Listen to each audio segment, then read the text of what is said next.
Finito. A Conferência de Estocolmo, em 72, que reuniu chefes de Estado de todo o mundo para discutir pela primeira vez a questão ambiental, tem reflexos no Brasil. No mundo estavam explodindo os grupos ecologistas e os trabalhos pela ecologia e a importância da ecologia. Inclusive, o porta-voz maior dessas tendências, essas várias correntes internacionais e verdes, porta-voz era o José Lutzenberger, lá do Rio Grande do Sul, da Agapan, que era uma entidade muito atuante lá. A imprensa dava muita atenção a nós, primeiro que nós trabalhávamos com muita dedicação, e segundo foi numa época que até páginas em branco de vez em quando iriam sair por causa da censura. A questão ambiental vira assunto em outras entidades. A Sociedade Gaúcha de Agronomia se engaja na primeira grande luta da Agapan. Lutzenberger declara guerra aos agrotóxicos. A indústria química gosta de alardear que eles gastam até 100 milhões de dólares e levam 10 anos para desenvolver um novo pesticida, um novo agrotóxico. E apresento esse fato para dizer, olha só que bonzinho nós somos, como nós estamos trabalhando para mandar. Na realidade, o que eles procuram são produtos patenteáveis, produtos que eles podem patentear e onde eles podem criar dependência. E onde quanto mais o agricultor usa, mais ele tem que comprar. Os métodos alternativos da agricultura que nós chamamos regenerativa são simples, baratos e não podem ser patenteados. Se eu digo a um plantador de café, mantém uma cobertura verde no teu cafezal em vez de usar herbicida, não usa mais adubos sintéticos solúveis, usa adubos minerais insolúveis, automaticamente as pragas desaparecem. Mas ninguém pode enriquecer com esse tipo de recomendação. Inclusive, cada agricultor passa adiante para o outro gratuitamente. Por isso, as verdadeiras soluções são até combatidas, porque elas não permitem montar grandes estruturas burocráticas e grandes concentrações de poder e de capital em cima dessas. Ele iniciou essa discussão numa época que a sociedade não se debatia a questão ecológica.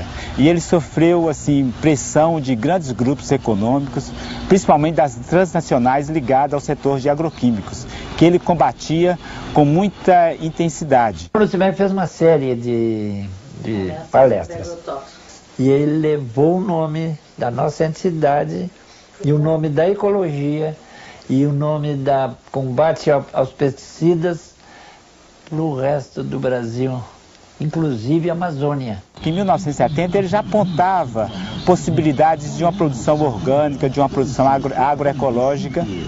Ele demonstrava que isso seria possível. Esse é o grande legado que ele nos deixa. Hoje o Rio Grande do Sul tem uma agricultura que está mudando, está cambiando, é uma agricultura ecológica.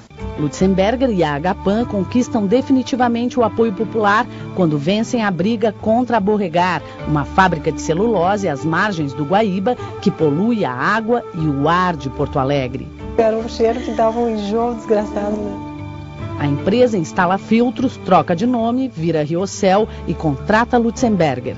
Alguns ambientalistas não entendem. Eles limparam os efluentes e a fumaça.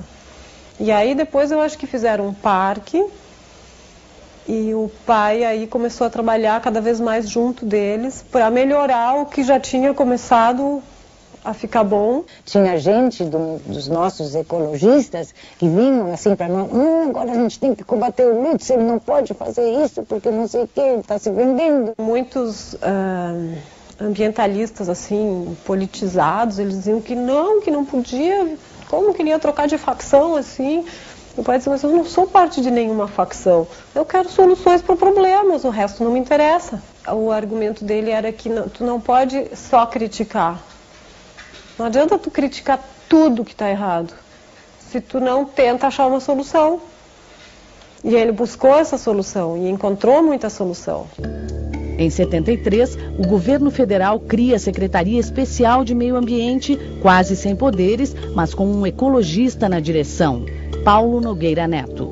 E no começo, o meu relacionamento com o Lutzenberger foi bastante difícil, porque ele era super crítico do governo, e muitas vezes com razão. E eu chegava lá em Porto Alegre E ele já trazia os jornalistas lá para o aeroporto e já começava a me fazer perguntas e criticar e tal. E ele é assim, uma personalidade muito vibrante, né? Muito entusiasmado. E eu calmamente procurando responder as perguntas.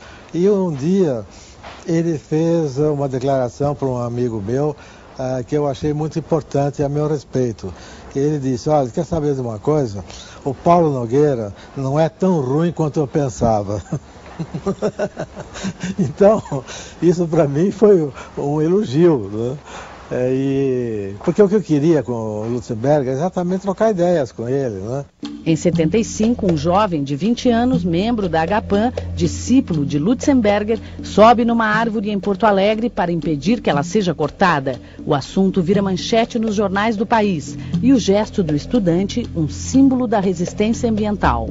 Thomson Flores, prefeito, começou a destruir um canto da Redenção, a de frente à Faculdade de Medicina.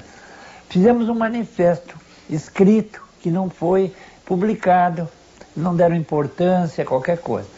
E naqueles dias nós fizemos uma reunião em Torres. E o jovem que tinha estado na nossa reunião em Torres vai passando ali na frente, na hora da matrícula dele na Faculdade de Engenharia, e vê um caminhão encostado na árvore, subiu na árvore, se lembrou do nosso acerto. O Dairel. Dairel. Na mesma hora, começou a ferver gente e a polícia foi chamada. Mas ele não desceu. Recebeu até apoio de mais 2 estudantes. Uma colega dele também subiu e um outro rapaz também. Chamaram a polícia para prender o pessoal, remover aquele obstáculo. A gente vivia um período da ditadura e o poder público colocou diversos policiais lá, né? Impedindo a população de chegar perto, né, dizendo que era um ato subversivo. Perguntaram a minha opinião e eu disse: olha, se eu tivesse 20 anos eu também estaria lá em cima da árvore. Nesse momento que a gente estava lá, foi muito importante o apoio que a gente teve do Lutzenberger. O Lutzenberger e outros companheiros da Agapan chegaram, assim que ficaram sabendo do fato, chegaram lá. E nós fomos para lá porque não podíamos permitir que eles fossem presos. Tá? E foi o Caio Lustosa, que era o nosso advogado, com o Lutzenberger, que ficaram todo o tempo lá dentro da polícia e eu na porta, entrando e saindo.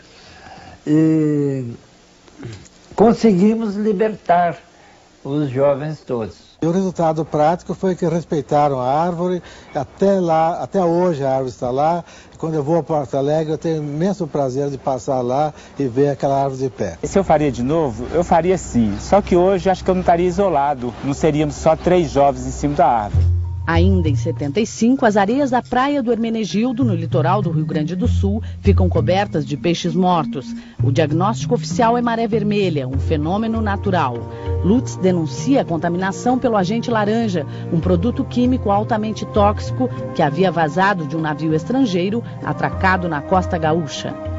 Naquele momento em que se apresentou aquele problema da maré vermelha na costa brasileira e também na costa uruguaia, nós conhecemos o Lutzenberger. Ele chegou em Porto Alegre, ele me telefonou e disse: mas é uma coisa tremenda, são milhares de moluscos, aquelas conchinhas brancas que a gente também come, marisco. O marisco branco é uma mortandade incrível. Foi tudo muito difícil de ser tratado o assunto naquela época, né? Não era uma época muito favorável a que um assunto daquela relevância fosse tratado abertamente, como hoje nós podemos falar e refletir com mais profundidade.